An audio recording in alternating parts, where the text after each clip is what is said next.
Alright, here we go. The third installment of the Tithes, available on Warhammer TV.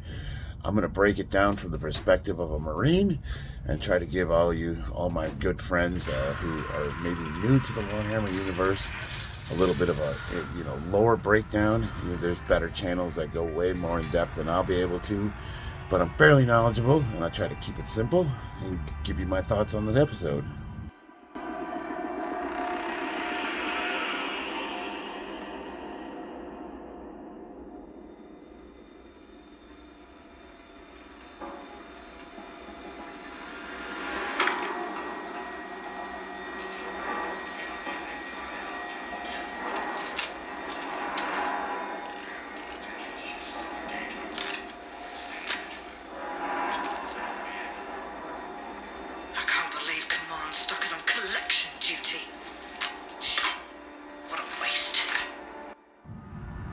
It might seem like an old trope, the troops complaining in the transportation, whether we're in the back of a 7-ton and we're towing a artillery piece.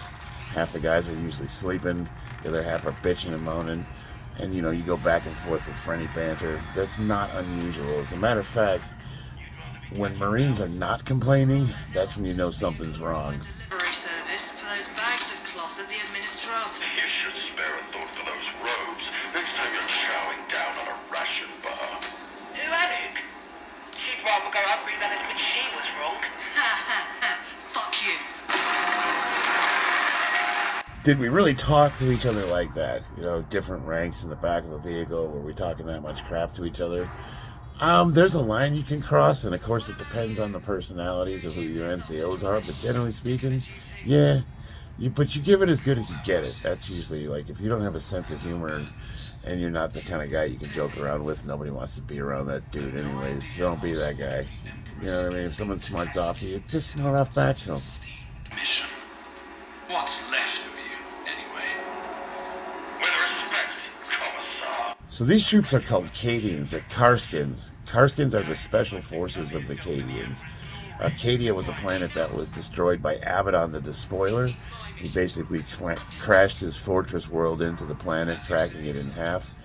The saying is, Cadia stands, because the Cadians they lasted longer than the planet did. They stood longer than the planet, as the planet was breaking in half and getting absorbed into the warp, because it was near the Eye of Terror. They kept fighting well past the destruction of the planet. Cadia was a planet that was near the Eye of Terror, and it was basically like a fortress world, and it was set up to protect anything coming out of the warp. And Abaddon the Despoiler, which was he's basically the leader of the Black Legion, and he wanted to take the planet over for himself, and he was basically getting defeated. And so since they drove him and his forces off, he decided to just crash his giant fortress world ship into it, and he broke the planet in half. So now the Cadians are like mercenaries. They just sort of go wherever they're needed, and they're really hardcore troops. While they're no space marines, not by any measure, as far as how they compare to the average militarum or regular troop, they'd be like the Marines, baby.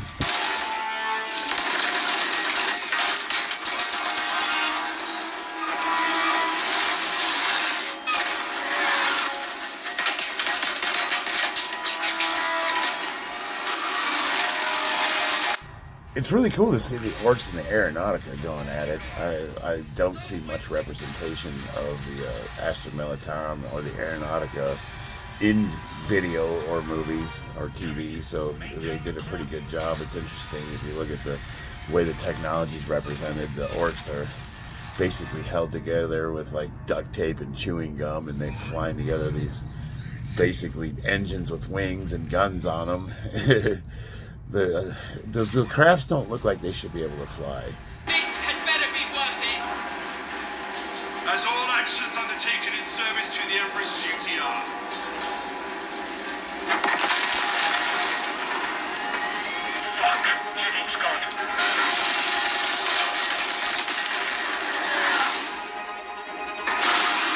It's almost got like a late World War I, early World War II aesthetic to it, with a, like an old prop plane with jet engines and heavy machine guns kind of thing going on. I don't know, what do you guys think? What would you compare the style to? Like steampunk almost? I don't know. It's interesting though. I do love the aesthetics of the aircraft. Base to the ground, there'll be no point in landing.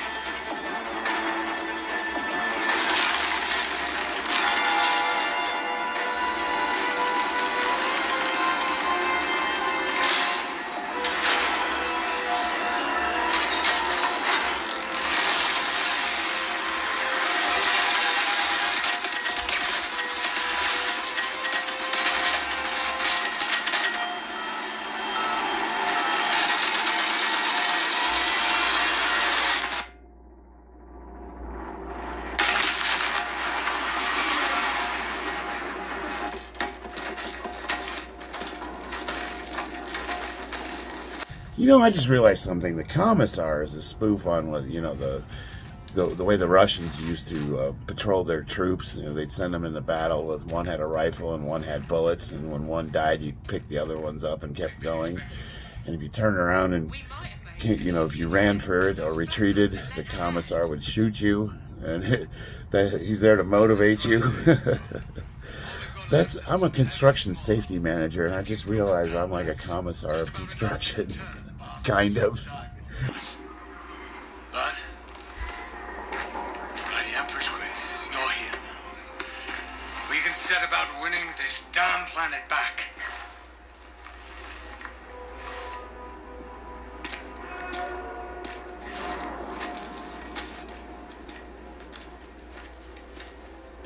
Open Bay 2.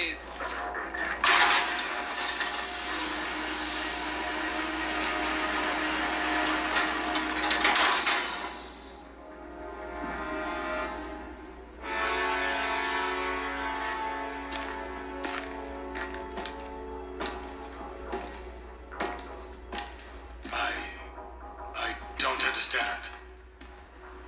It's your mission, Sergeant Beer.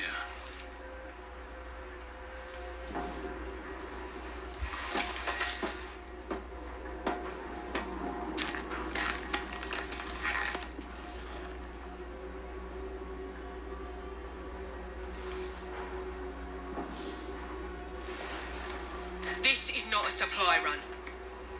We've been sent to gather the tithe. From here, all munitions are to be ceded to us and loaded onto these ships. This cannot be. But it is.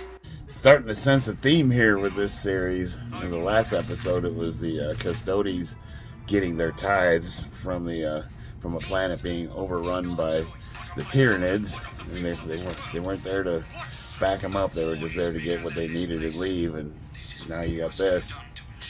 Yeah, it's definitely seeing how messed up the Imperium of Man is, especially post-Emperor, Horus Heresy. Things don't look good. Duty, your duty, and you will fulfill it, unless at the end of this life you would meet the Emperor a traitor.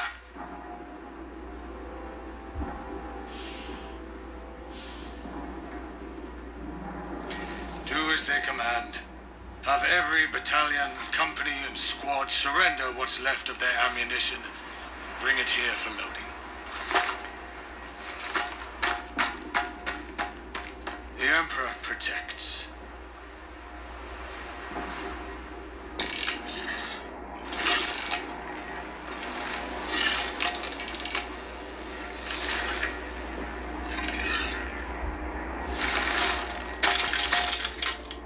Time to kill. Orcs are violent and stupid, and some of them can be smart in the way that they're stupid. But generally speaking, they fight for fun. It's genetically built into them, and they don't understand why other races aren't enjoying themselves as much as they are, because they're just looking for a good fight. And they wonder why the rest of us are so serious. Scholar Progenium, and they found me scrounging for food in the bowels of a ship. Were fate to blame, this might be an easier burden. No. I was inducted into the Commissariat because my father was a scion, the Emperor's finest shock troops, and because of his devotion, of his heroism and sacrifice, my mother was freed of my burden, and I was raised to watch over our own.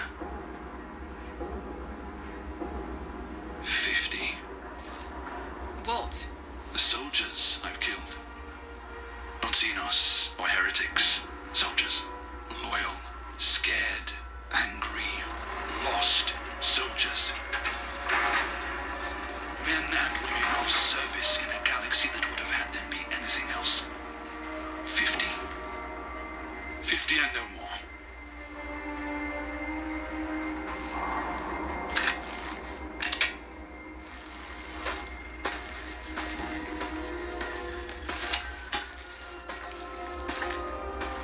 What are you? I'm staying. When all is dust, I will have seen out this wretched life stood beside these people, not stood at their backs, not looking over their shoulder. So, you would meet the Emperor a traitor? Trying to shame me into leaving. You would have made a fine Commissar. I'll admit, this part got me a little bit.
It's kind of cool to see the Karskins in action. You get an idea of like what sets them apart from regular troops, and they got their stuff together. They fight pretty cohesively, and they hold their own against some pretty tough opponents.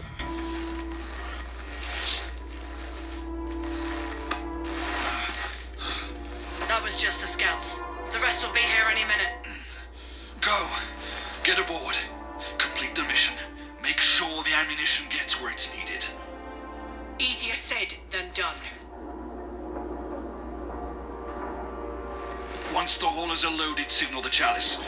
She'll send a squadron to cover your ascent. They couldn't have given us that escort on the way down. We didn't have the cargo then. What was there to protect? Bastards! Aren't we all?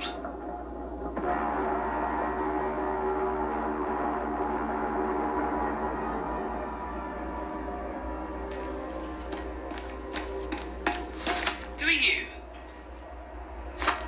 Ronco, sir. What happened to... Didn't make it. I do admit that I thought that this was a man. It's a female. I don't know. I don't want to read into it too much, but weird. Sir. Spit it out, trooper.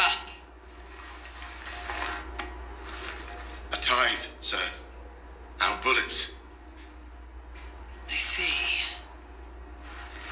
Do you have your knife? Sir. Good. Then follow me.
Sergeant Pier, 11th Cassakin.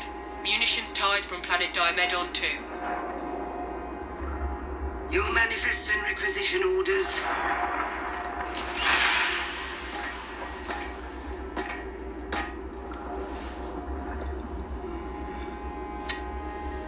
No. No. What do you mean, no? The Munitorum thanks you for delivering the tithe. Return to the fleet. We eagerly await the next offering.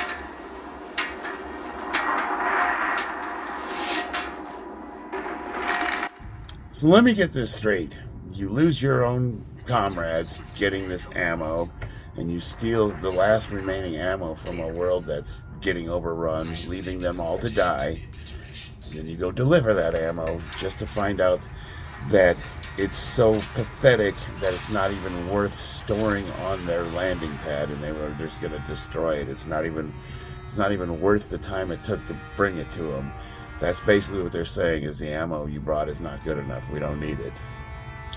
So they did all of that for nothing. It just shows you how screwed up the administratum is, the administrators, the government. The government, yeah. So even in this grim, dark future, the one thing we all have in common is that if the government does not help, it only makes things worse.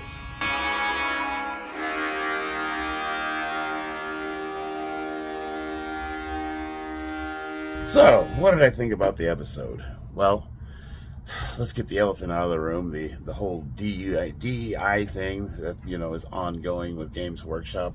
Did I feel like that was a factor in this episode? No, not really. I mean, Astra Militarum, I've been, as you know, I'm into Warhammer. Got a whole pile of shame right in front of me. And I think that the Astra Militarum is equally represented, male and female. Matter of fact, that's one of the things that, we've been trying to point out to these people for a long time, is that who say that there's no diversity in Warhammer. It's like, what are you talking about? Half the Astra Militarum is women, as you can see. I thought it was interesting that it was mostly women, but the Commissar was a dude. But that aside, no, I think honestly, I don't think that was an issue in this episode, and I think it was awesome to see the Carskins represented. They're kind of like the special forces of the Cadians, and yeah, I mean, if you were playing on the tabletop, that's probably what your army would look like. Orcs are orcs, the giant soccer hooligans that like to stab everybody. No mercy whatsoever. Actually, that's not true. A couple of the books I have, the orcs did take prisoners, and they would keep people as slaves. And Commissar Yarick, old Baeli, who was it? Gazkul, the big orc boss, let him go because Yarick kept trying to escape, and he kept getting all the other prisoners to rise up and fight the orcs on their Space Hulk. And he got so sick of them that he let him go, and he basically told him, good opponents are hard to find. So, and he was mad when he found out that he got killed, and he went after the people that killed him. So he had the orcs are weird. Even though the orcs want to kill, fight, murder, he respected his opponent as a good opponent, and was saddened when he found out that he wasn't the one that got to kill him.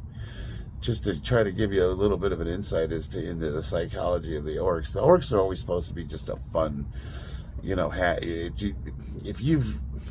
you're new to Warhammer, you can't really go wrong with the orcs.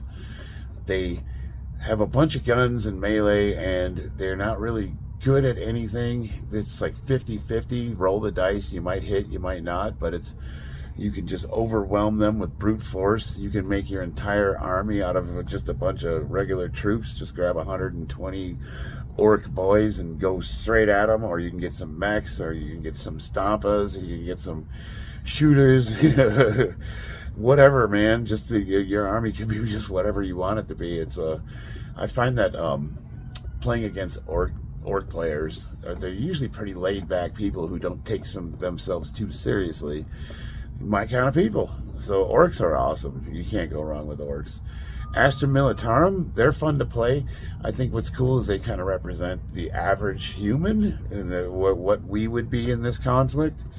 And if you play them on the tabletop, you better be prepared to bring a whole lot of troops with you, because they're just people and they go really quickly. But they've got some really, really cool weapon lined up. They got artillery, they've got tanks, they've got walkers, they got everything.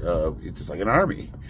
Like where Space Marines would be like the special forces, you know, one of these guys is 10 of those Cadians, maybe 20 of those Cadians, 30 of them, hell, I don't know. But the cool thing about the Cadians is that they find a way to get it done, and they're badass.